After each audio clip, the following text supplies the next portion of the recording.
You know, you hear a common family name and you just kind of assume you know its story, right? Well, today we're jumping headfirst into a real genealogical mystery, and it all centers on one name, Molloy. We're going to use old school historical records and cutting edge science to solve a puzzle that goes back centuries in Ireland. So let's get into it. So here's the big question that kicks this whole thing off. The name Molloy, it doesn't just have one origin story. Nope, it has two, and they are completely different. One story is all about warrior princes, and the other is about, well, monastic stewards. So which one is the true story for the family we're tracking down? Let's find out.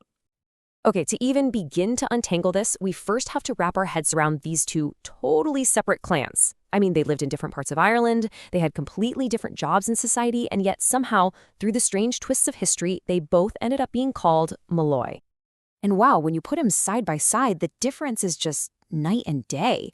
On one side, you've got the O'Malmoy from County Offaly. We're talking literal warrior princes.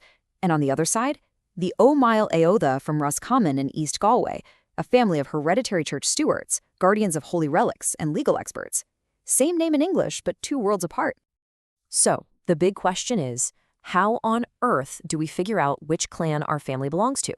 Well, we're going to start like any good detective would. We're going to follow the evidence. And our first clues are all about geography and the paper trail they left behind. So check this out. Surname density maps are an amazing tool. They show two major hotspots for Molloys in Ireland. One is exactly where you'd expect the warrior clan to be, down in County Offaly, but the other one is way over in East Galway. And here's the kicker. Every single family record we have, baptisms, marriages, you name it, points straight to that second spot, the Menlough, Moylaho area. That lets us really zero in.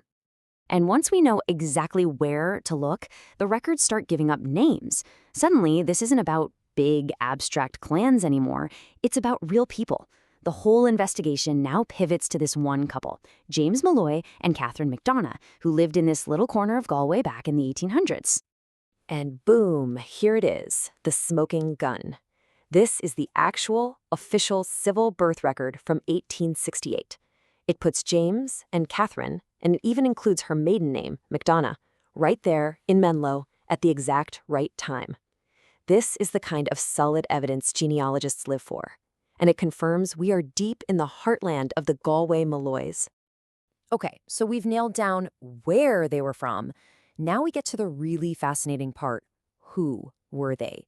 Because this wasn't a family of warriors. Their legacy was something else entirely, something deeply woven into the religious and legal fabric of old Ireland. Now, the key to this whole story is a word you probably haven't heard before, Arana. An Arana wasn't a priest or a monk. They were a hereditary lay steward. Think of them as the managers of church lands and the trusted guardians of sacred places, a super important job that was passed down from father to son for generations.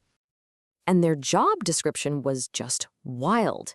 The O'Mail Althea managed huge tracts of church property. They were entrusted with priceless holy relics, like the famous Moyloch Belt Shrine from the 8th century.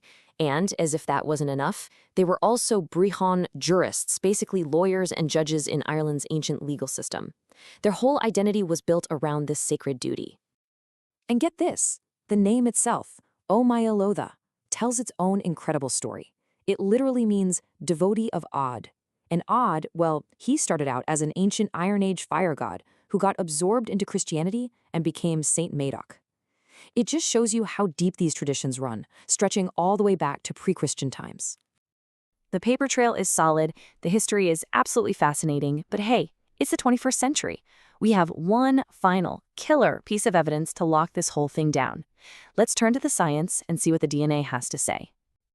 And there it is, the final piece of the puzzle, Yai DNA testing, which traces that direct paternal line, father to son, reveals a very specific genetic signature for the Molloys from the Moylemma area, ZS8379.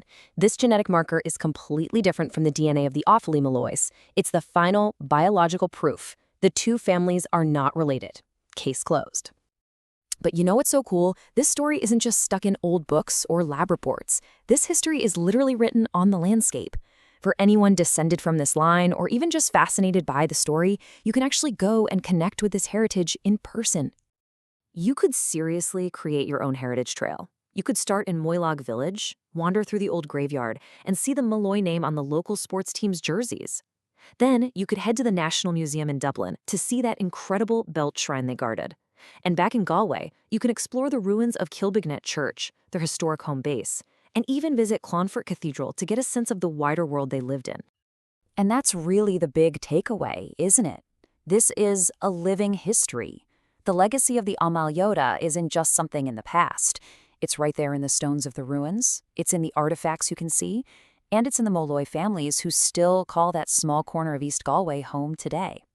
So, solving this one little mystery uncovered a history that's so much richer than just a name.